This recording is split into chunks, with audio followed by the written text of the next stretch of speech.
Muito boa tarde, Susana Feitor. Muito boa tarde a todos aqueles que nos estão a seguir através do Facebook do município.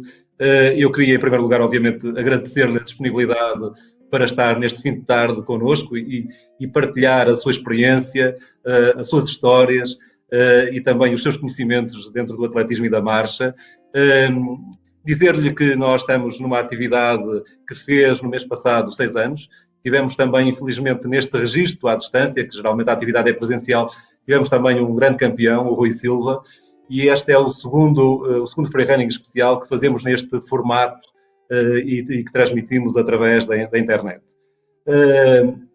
Já tivemos muitas das grandes figuras do atletismo português, tivemos também muitos corredores anónimos, mas que têm pela corrida uma enorme paixão, mas não é a primeira marchadora que nós temos como convidada. Já tivemos também um homem da terra, o José Magalhães, que também esteve com a Susana nos Jogos Olímpicos de Barcelona e de Atlanta, e que, embora não se tenha feito para o atletismo e para a marcha em particular em Lousada, fez-se no Alfenense, fez-se em Alfena, mas viveu em Lousada até aos 17 anos. Eu também aproveito já agora para o cumprimentar. Em relação à Susana, a Susana tem um currículo extremamente vasto, foi a primeira medalhada em competições internacionais da marcha portuguesa, teve uma carreira fulgurante que se iniciou muito cedo, logo com muitas conquistas, conseguiu um feito que no atletismo é um feito relativamente raro. Nós temos apenas 48 atletas em todo o mundo que estiveram presentes em 5 ou mais Olimpíadas, sendo que em 7 Olimpíadas, que é o máximo, apenas uma atleta, a Marlene Ottey, a velocista jamaicana, foi a única que conseguiu estar em sete Olimpíadas. Há alguns atletas, um grupo relativamente pequeno de 6 atletas que estiveram presentes em 6 Olimpíadas. Uma delas é a Maria Mutola de Moçambique, mas a Susana faz parte de um outro grupo muito reduzido que esteve presente em 5 Olimpíadas. No atletismo temos apenas em Portugal a Fernanda Ribeiro, que também tem esse feito, e em todas as outras modalidades apenas acrescentamos mais um atleta no tiro. A que é que se deve esta longevidade, esta carreira tão longa, que até podia ter chegado às 6, porque foi selecionada e foi suplente nas Olimpíadas de Londres?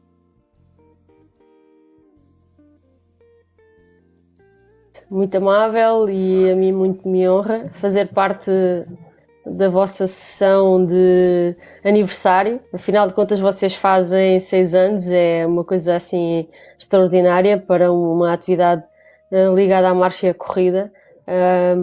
Portanto, muitos parabéns, não só a vocês, município de Lousada, mas também às pessoas que aderem e participam. Essas sim são as grandes vencedoras, porque a atividade física é boa e recomenda-se.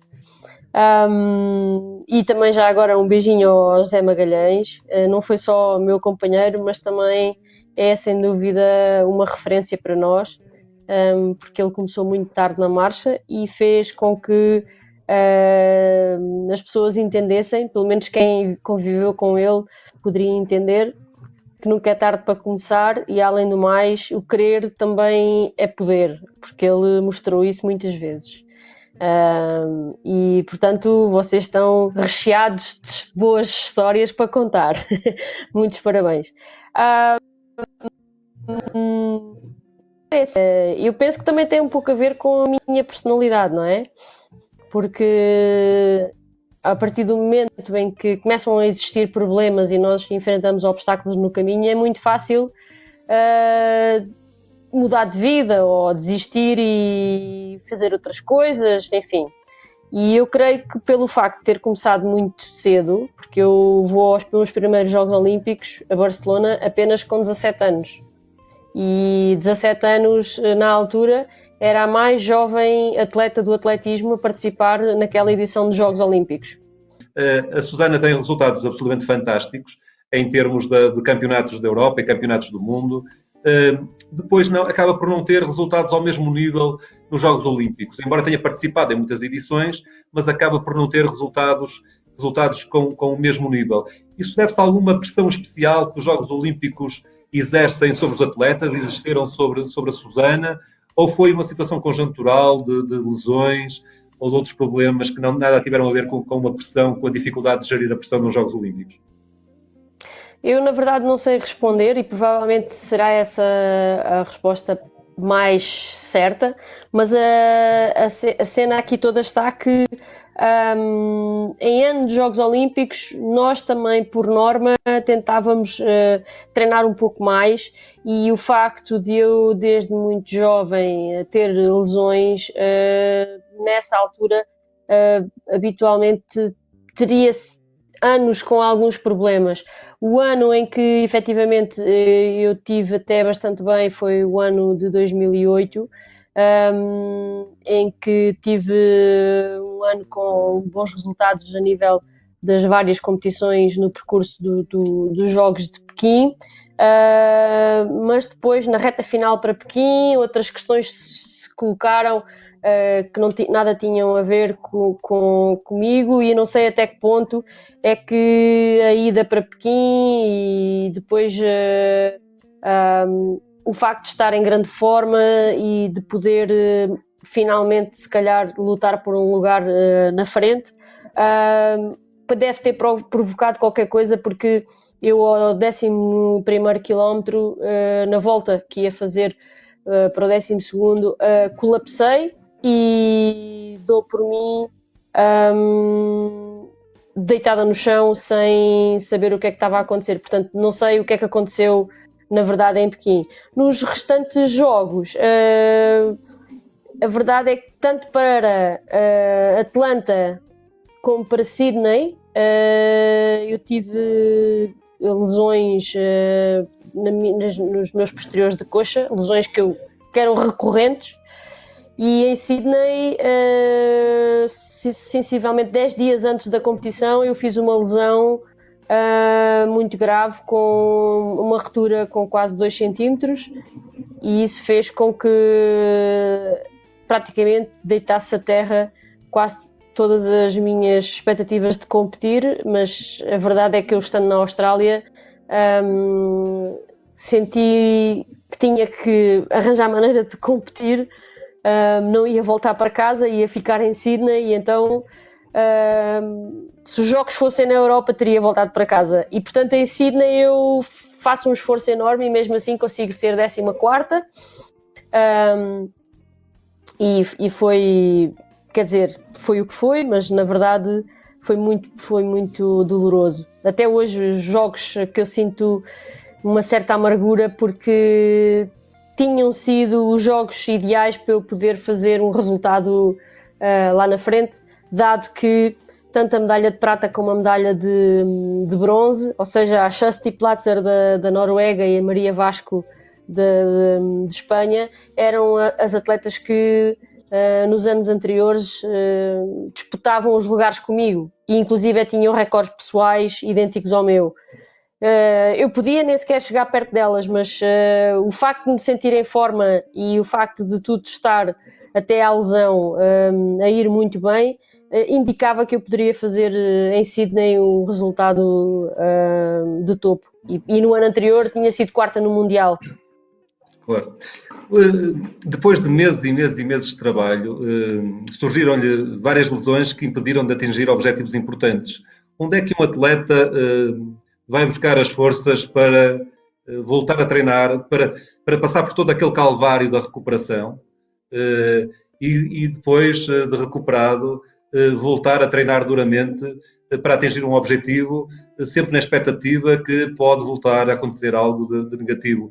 Onde é que se vai buscar, onde é que a Susana ia buscar essa força anímica para continuar a trabalhar ao mais alto nível, a trabalhar nos limites, para estar sempre preparada para conseguir trazer para Portugal o melhor? Eu não sei responder diretamente a essa pergunta, porque a maior parte das vezes era sempre um processo rápido, ou seja, eu conseguia estar nunca mais de um mês, vá lá, entre recuperação e fazer retorno ao treino.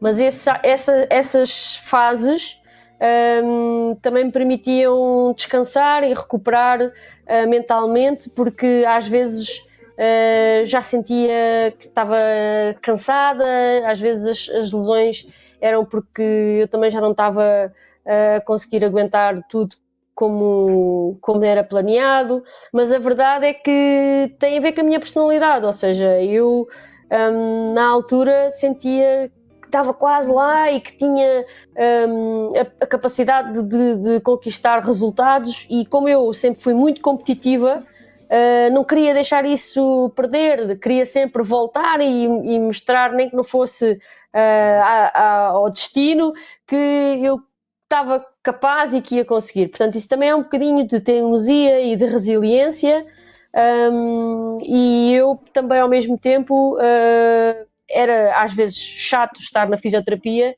mas também ao mesmo tempo eu gostava de conviver com os fisioterapeutas porque aprendia muito, e seguramente todas as vezes que eu fui a uma fisioterapia e tive com um profissional, saí de lá mais forte. E, portanto, voltava sempre com umas ganas e com uma vontade de fazer as coisas. E acho que o processo foi repetitivo até que em Atenas 2004 eu pensei mesmo que chega, já não quero mais isto. Estava pronta para desistir porque tinha atingido um limite, de modo a dizer não quero mais, estou cansada. Os Jogos Olímpicos eram o meu sonho. Eu tinha conseguido uma medalha de bronze no Campeonato da Europa em 98, tinha sido quarta nos Mundiais em 99, mas a minha cena era mesmo fazer uns jogos, e já tinha ido a 4 Jogos Olímpicos, e em 2004 eu pensei mesmo em desistir, mas depois, lá está, as saudades do ambiente competitivo, e que se calhar aquilo que vários atletas já falaram consigo, explicaram que é realmente uma vivência especial, aquela rotina e tudo mais, e em 2005... eu, após uma reflexão bastante grande, quase de 4 meses sem fazer atletismo, dediquei-me ao meu curso universitário. Lá está, também era a oportunidade de fazer outras coisas. E quando regressei, já com alguma sabedoria sobre treino e sobre planeamento, conversei com o meu treinador e disse-lhe que tínhamos que fazer as coisas de modo diferente. E voltei a sentir aquele ânimo, de tal maneira tão grande que o ânimo de regressar, que eu em 2005 ganho 2 medalhas, uma na Taça da Europa em maio e outra depois, que é se calhar a minha maior medalha e é o meu maior resultado, que foi no Campeonato do Mundo, onde eu fui medalha de bronze. E então, para ver que às vezes é preciso parar, às vezes é preciso refletir e às vezes é preciso olhar para trás, analisar aquilo que estamos a fazer e experimentar mais uma vez com um fôlego diferente e com uma estratégia diferente. Porque se eu quisesse voltar para fazer exatamente tudo igual e continuasse a fazer exatamente as mesmas coisas, não teria conseguido resultados diferentes, não é? E, portanto, foi um ensinamento. Às vezes, as coisas que nos acontecem negativas permitem que se possa reorganizar a vida. E fez outras revoluções a esse nível, não é? Esteve 20 anos, tal como o Rui Silva teve 20 anos no Sporting, a Susana Feitores esteve 20 anos no Clube de Natação de Rio Maior, onde iniciou a marcha. Sim. E depois, e sempre com o mesmo treinador, sempre com o Jorge Miguel. E depois também há um momento em que diz, bem, eu então vou mudar tudo e muda de clube, muda de treinador, passa a individual, muda de treinador e também a carreira ganha um novo fôlego e surgem novas conquistas. Eu li numa entrevista sua ao Expresso, em 2017, que diz que o pódio vicia. Estes resultados, depois de se estar na alta roda da marcha, neste caso, do atletismo em geral, não se quer sair de lá. É difícil depois... Sim, é verdade, porque eu começo quase a minha carreira quase assim, ao fim de estar a fazer marcha há 2 anos e meio. Eu sou campeã do mundo júniores e ouço o hino nacional, que é uma coisa que qualquer atleta ambiciona ouvir. E a partir daí querer repetir ou querer fazer mais, e a ambição de procurar por resultados noutros campeonatos, quase que nunca desaparece, nasce, ou se calhar eu já teria isso, não é? E descubro com 14, 15 anos que eu gostava era de competir no desporto, porque eu não sabia, eu gostava de desporto, sempre me lembro de ter gostado de atividade física, qualquer modalidade, eu poderia ter feito qualquer modalidade, tive a oportunidade de fazer o atletismo, e porque o Jorge Miguel era treinador de atletismo, encaminhou-me para o atletismo. E a cena é que começo assim e nunca mais parei. E portanto, ao fim de 25 anos, eu faço uma carreira com quase 30 anos, aquilo que me mais me recorda é, sem dúvida, aquela sensação e aquela pica toda das competições, e em especial o cortar a meta. O cortar a meta é uma coisa muito satisfatória, independentemente do resultado, às vezes com resultados tristes e difíceis de conquistar, né? Mas no final das contas, a mágoa e a amargura de uma desistência é tão grande que nós, para desistirmos, das duas uma, ou tem que ser uma coisa pensada, tipo, pronto, estava planeado fazer assim, ou então tem que ser mesmo o último recurso, porque cortar a meta, e em especial quando se conquista um bom resultado, é qualquer coisa de fantástico, e não há como explicar o que é. Cortar a meta e tirar o boné, porque nós não conseguimos encontrar uma fotografia da Susana em competição que não tenha um boné branco. O boné branco funciona aqui como um talismã, como uma imagem de marca, ou era apenas para se proteger do sol? Inicialmente era exatamente por causa do sol. Eu começo a praticar atletismo na minha aldeia, onde eu sou, porque era através das aulas da telescola, que agora já toda a gente sabe o que é telescola, porque tivemos que reviver os momentos da telescola. E nessa altura eu tinha na minha memória uma atleta nos Jogos Olímpicos de 84, chamada Gabrielle Anderson, a terminar a maratona toda combalida, porque vinha muito desidratada e não sei o quê, e trazia um boné, e aquilo para mim fazia sentido. Estaria a protegê-la, estaria a ajudá-la. E então, na primeira prova que eu faço de marcha, eu tinha noção, não sei porquê, que a marcha era uma coisa exigente e dura. E, na verdade, nesse dia estava sol. E o que aconteceu foi que eu tinha que levar um boné. E lá encontrei um boné, o boné vermelho, e levei o boné. Depois, nesse dia, as coisas correm tão bem que, surpreendentemente, eu, na minha primeira prova, bato o recorde distrital dos 1000 metros marcha. E na prova seguinte eu achei, epá, eu então tenho que, enfim, tenho que levar tudo, fazer todas as mesmas coisas, e aquilo correu tão bem.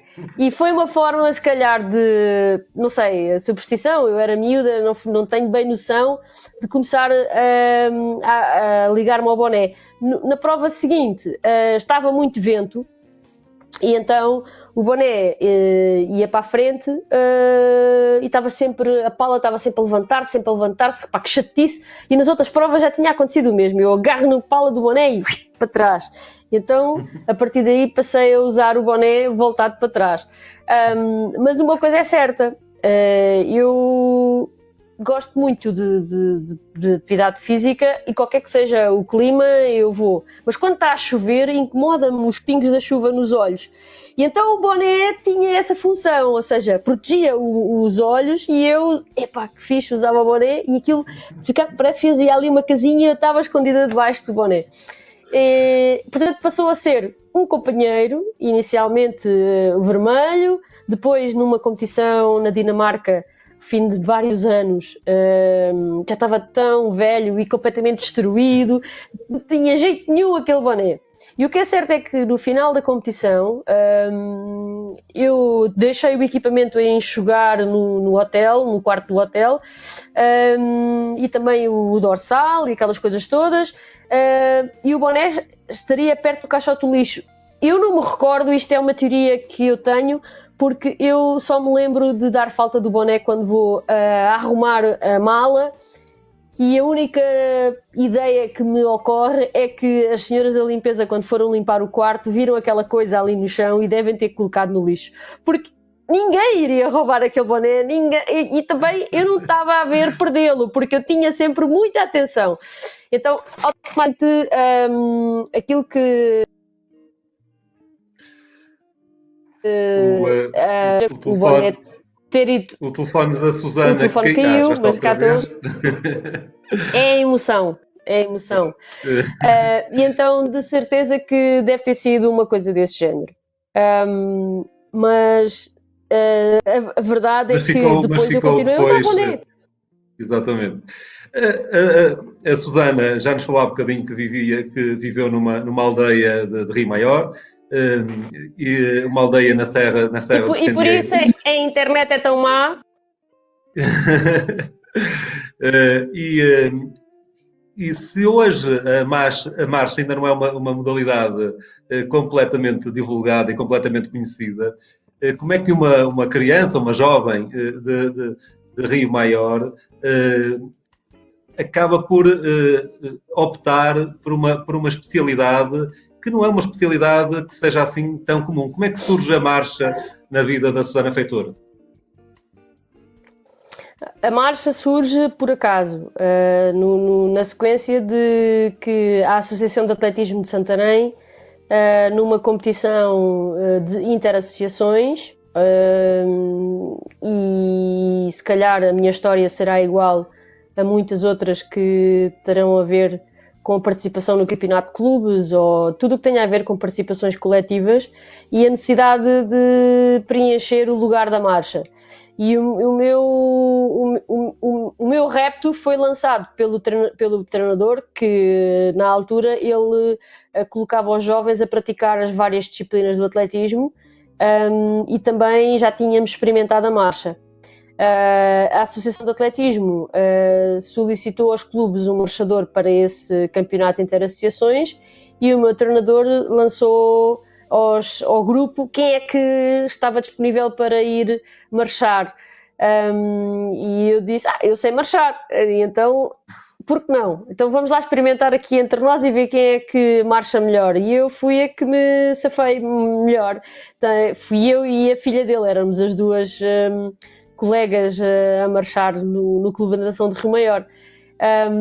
E como, entretanto, noutras competições, a intenção dele era levar um jovem a cada disciplina, eu na corrida, que era o que eu gostava mais de fazer, era sempre segunda ou terceira, então ele perguntou-me se eu não queria ir à marcha em vez de ir à corrida. E eu disse, está bem, ok, porque era uma forma também de estar com os meus amigos e de ir, não é? E portanto, lá está, aquilo que me cativava no atletismo também é uma coisa que vocês têm aí em Lousada de certeza, que é o convívio. E então, automaticamente, eu, dedo no ar e lá vamos. E foi assim que as coisas começaram, porque eu depressa comecei a mostrar resultados. Vamos dar agora um salto no tempo e vamos falar de outra realidade que também conhece muito bem, que é a Comissão de Atletas Olímpicos, de que já fez parte, julgo que não sei se ainda faz parte, e ainda. A Comissão de Atletas Olímpicos tem várias preocupações, tem várias missões. Uma delas é as condições de treino dos atletas.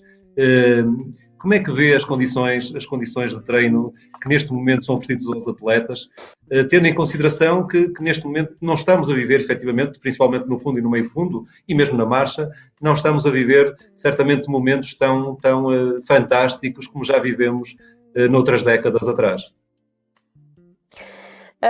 Eu considero que as várias modalidades também tiveram que evoluir com os tempos e com a juventude, da forma como a juventude se vai manifestando culturalmente e socialmente, não é? Se nós conhecíamos, por exemplo, os desportos radicais como algo extremo e algo que até eventualmente seria perigoso. Hoje em dia temos atividades como desportos olímpicos. Veja-se, por exemplo, em Tóquio vamos ter a escalada desportiva, o skate e o breakdance já são atividades dos Jogos Olímpicos da Juventude. Portanto, eu creio que as próprias modalidades têm que se adaptar e têm que evoluir mediante as vontades, ou culturalmente as sociedades vão evoluindo.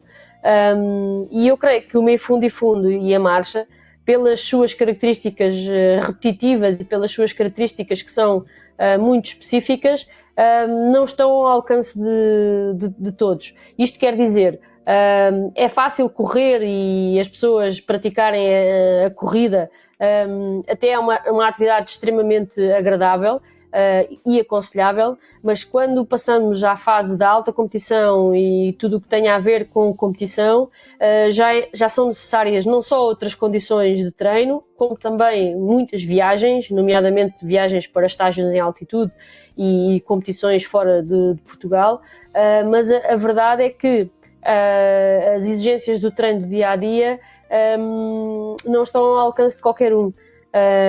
Requer muita paciência, requer muito espírito de sacrifício, e se formos comparar com outras disciplinas do atletismo, que são muito mais diversificadas em termos de treino e têm uma dinâmica de competição muito diferente, é muito mais fácil cativar um jovem juvenil de 16 anos, 17, para praticar barreiras ou saltos ou mesmo a velocidade, que é ao par da maratona das disciplinas com mais participantes em Jogos Olímpicos. É muito mais fácil cativá-los para essas atividades.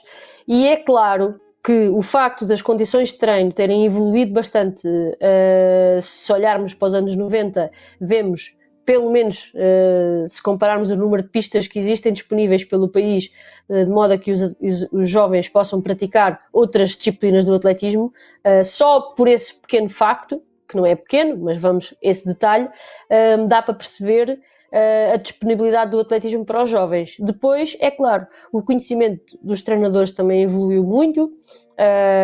Nos anos 80 e anos 90, o conhecimento das disciplinas técnicas estariam por uma mão cheia de treinadores que saberiam, teriam o conhecimento ao nível internacional e ao nível de conseguir levar atletas a grandes campeonatos. Hoje em dia, nós temos muito mais treinadores capazes de ensinarem os jovens a praticar as várias disciplinas do atletismo. E depois os jovens têm, normalmente, que escolher e sentir aquela afinidade com mais esta disciplina ou aquela. O facto de se conjugar estas várias variáveis, eu penso que fez com que a nossa juventude, quando pratica atletismo, distribui-se pelas várias disciplinas. Logo, vamos tendo a diluição da participação. Por outro lado, eu creio que isto é um bocado teórico, mas a verdade é que ao não conseguirmos cativar mais quantidade, também as nossas seleções nacionais não têm o mesmo número de atletas como já tivemos outrora. Isto significa que nós temos que investir bastante para conseguir cativar os jovens, de modo a que eles pratiquem as várias disciplinas do atletismo, para termos muitos jovens, de modo a que depois daí saia aquela qualidade de termos mais Nelson Évoras, Patrícias Mamonas e, enfim, vamos aos mais antigos, também Aurora Cunha, José Regalos, Rosas Motas e por aí fora. Todos convidados, todos já ex-convidados deste Freirane em especial.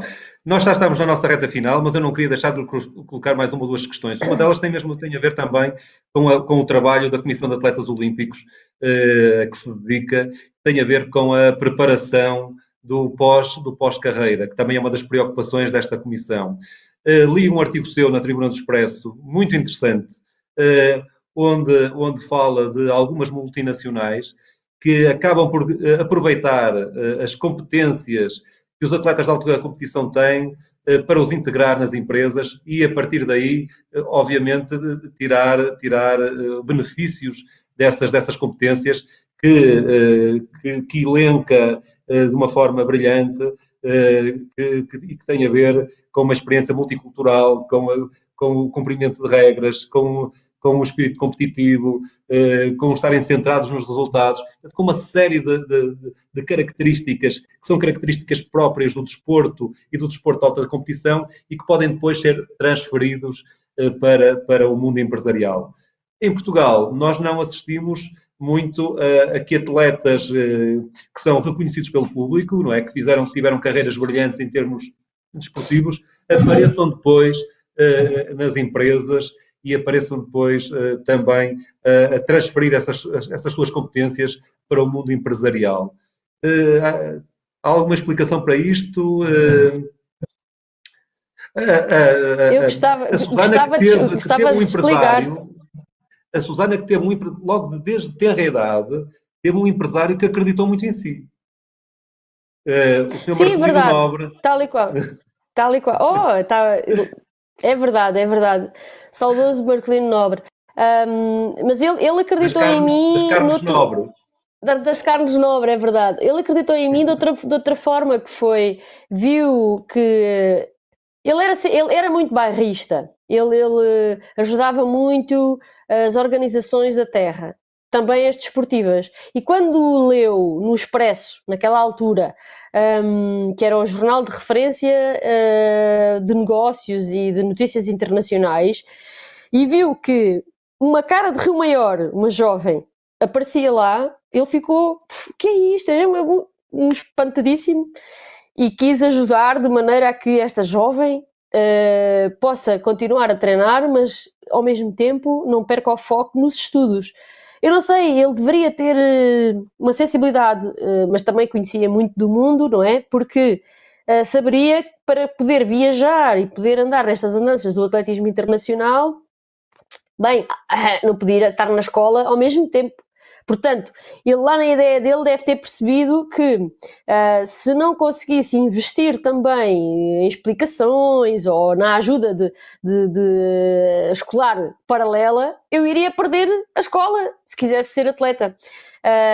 Olha, felizmente até o meu 12º ano nunca foi preciso nada, só depois na faculdade é que as coisas foram diferentes. Mas ele realmente teve essa visão e ao mesmo tempo não só até me ajudou a investir mais depois no atletismo, não é? Porque o apoio que ele me dava era para mim e para o meu treinador a nível financeiro e também era para o clube. Portanto, os próprios jovens que treinavam comigo, tivemos equipamentos novos, tivemos uma carrinha, portanto, o homem, com a sua amabilidade e era um filantropo espetacular para Rio Maior, fez toda a diferença. Agora, disse tudo, eu não tenho muito a acrescentar àquilo que disse em termos de introdução sobre esta matéria da transição de carreira. Nós, na Comissão de Atletas, é uma verdade, temos muito esta preocupação, porque sabemos perfeitamente, não só pelas nossas experiências pessoais, mas também por aquilo que vamos conhecendo pelas nossas relações internacionais, a fase de transição é muito difícil e complicada, em especial a nível psicológico, uma vez que nós dedicamos a nossa vida a uma atividade muito absorvente, que para ser competitiva nós temos que realmente empenhar todas as nossas forças e porque o instrumento de trabalho, sendo o nosso corpo, é muito difícil nós nos podermos dedicar a outras atividades em paralelo. Portanto, quando as exigências são muito grandes, nós, pela paixão que temos e porque estamos imbuídos na competitividade de tal modo, faz com que se deixe tudo para o foco ser ainda maior e para conseguirmos retirar daí os resultados. Quando chegamos à altura da transição, se não prepararmos a transição, automaticamente o vazio vai ser muito mais agressivo e muito mais prolongado no tempo, porque nós vamos procurar outras atividades que nos sejam tão graciosas e apaixonantes e que nos sejam significativas como aquela que já tivemos. Isto na teoria, porque na prática depois nós vamos ter que pagar contas e vamos ter que dar resposta à nossa vida e acabamos por aceitar aquelas atividades que que nos aparecerem. Mas, como disse muito bem, quando um atleta desenvolve durante tantos anos as características que acabou de descrever, acabámos de falar da minha teimosia e da minha resiliência, da minha procura de sempre por um resultado melhor, isso são características que em qualquer empresa de topo querem que os seus colaboradores desenvolvam, não é? E hoje em dia essas características são difíceis de encontrar pela juventude que nós vamos tendo, porque vivemos outras realidades e outros dias de mudança. Portanto, automaticamente os jovens que praticam desporto de alto rendimento são potenciais excelentes colaboradores para estas empresas. A nível internacional está mais que estudado, a nível nacional também já existem alguns estudos neste sentido, mas a verdade é que nós em Portugal ainda não vemos muito essa vertente desenvolvida.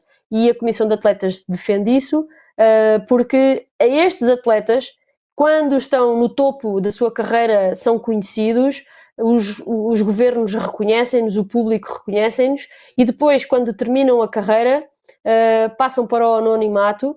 Alguns até agradecem porque gostam desse anonimato e têm um plano B e seguem com a sua vida para a frente, mas outros não conseguem viver da mesma maneira porque não encontram aquela atividade a qual se poderiam dedicar com o mesmo empenho. E, portanto, nós existimos também para alertar a sociedade civil que se experimentarem a dar oportunidades a estes atletas, vão perceber de imediato que, além de apaixonados, assumirem os compromissos com muita força e dedicação, são aprendizes rápidos, porque têm uma capacidade de adaptação muito rápida e automaticamente podem não saber uma competência técnica de alguma função ou alguma tarefa, mas são aprendizes rápidos e, portanto, têm outras características que normalmente fazem com que se consigam adaptar às condicionantes que vão acontecendo. E, portanto, já que estamos ao vivo e em público, deixa alerta para que se algum empresário conhecer atletas de alto rendimento, que apenas e só lhe faça um convite para ir um dia lá visitar a empresa e tenho a certeza que vai ficar agradado. Muito bem. Susana, para terminarmos, uma pergunta muito rápida. Qual é a relação da Susana hoje com o desporto? Portanto, eu Tirando neste o desporto, momento também... para além da presença na Comissão de Atletas Olímpicos. Ok. Pronto, na vertente da prática vou treinando, nem que não seja para a minha sanidade mental, porque cada vez que vou treinar gosto, sinto-me bem, e às vezes custa calçar as sapatilhas e ir para a rua treinar, mas depois é espetacular e às vezes até gostaríamos que aqueles momentos durassem muito tempo. Também estou numa fase de transição, portanto, estou numa fase de procurar a atividade que me faça sentir realizada como já me senti a competir e, portanto, tenho estado a aproveitar esta fase de quarentena para fazer cursos online, assisti a várias conferências, explorei áreas diferentes. Sou licenciada em Gestão de Desporto na Escola Superior de Desporto e, por outro lado, também estou a exercer uma função de treinadora, estou a terminar o curso de grau 1 treinadora do atletismo e, portanto, estou numa fase de procurar várias soluções. A verdade é que durante o meu período em que eu fui atleta, eu tinha uma ideia que poderia ficar ligada à gestão de desporto e tenho estado a descobrir em mim outras vertentes e eu então tenho estado a explorar isso e dou graças ao facto de estar a usufruir do apoio de transição de carreira que me permite estar QB tranquila e poder pagar as minhas contas, porque também durante todos estes anos fui, e ainda bem agradeço todas as horas e todos os minutos em que eu fui poupada e gastei o meu dinheiro da modo mais inteligente que pude para poder agora estar mais tranquila e tentar procurar outras soluções de vida. Portanto, é mais ou menos isto que Muito bem. está a acontecer. Susana, muito obrigado. Neste momento, se estivéssemos na nossa sala do freerunning, o público presente dava uma salva de palmas. Nós íamos levantar-nos, íamos cumprir um ritual que era colocar na parede o quadro com o cartaz da passagem da Susana por Lousada. Não podemos fazer Ficou muito fisicamente, bonito. mas fazemos-lo virtualmente. Fica aqui ao lado do Rui Silva, também próximo ali Muito bem. tem aqui gente que provavelmente conhece, fica muito bem acompanhada e, portanto, mais uma vez, agradeço-lhe imenso a presença, desta forma um pouco mais distante e intermediada pelo Facebook, mas agradeço-lhe imenso esta generosidade de partilhar connosco as suas experiências e o seu conhecimento e as suas reflexões. Desejo-lhe, obviamente, muitas felicidades, que tenha uma carreira como treinadora com tanto sucesso como teve como atleta. Muito obrigado mais uma vez. Muito boa tarde. Muito obrigada e desejo-vos as maiores felicidades. Muito obrigado igualmente.